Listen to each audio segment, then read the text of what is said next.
Tensions flared on Good Morning Britain as hosts Susanna Reid and Richard Madeley grilled Labour Housing Secretary Steve Reid over his party's new plans to speed up planning applications across the UK. The fiery interview, broadcast live on Tuesday morning, quickly became uncomfortable viewing when Reid delivered a brutal 7-word verdict that left the minister lost for words.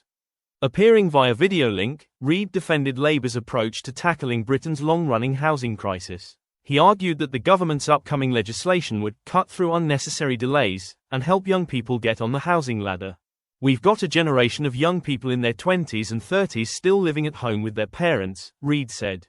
"That's because we simply haven't built enough homes for decades." However, Reid pressed him hard on a planning scandal in Wigan, Greater Manchester, where enormous warehouses were reportedly built at the end of residential gardens without proper local consultation.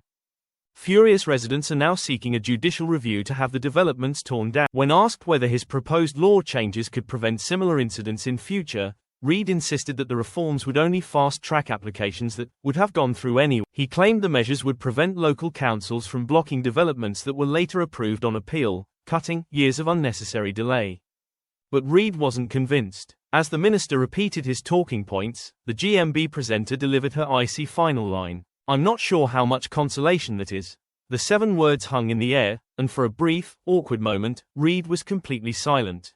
The interview abruptly ended before he could respond, leaving viewers buzzing on social media. Critics accused the Housing Secretary of dodging questions about accountability and local democracy. Supporters, meanwhile, argued that Labour's reforms were a necessary step to fix Britain's broken planning system. With rising rents, unaffordable mortgages, and mounting public frustration, the exchange on Good Morning Britain perfectly captured the national mood, one of deep scepticism about whether any government can truly solve the housing crisis. For now, Susanna Reid's sharp remark may prove the most memorable line of the morning, one that left a senior minister completely speechless on live TV.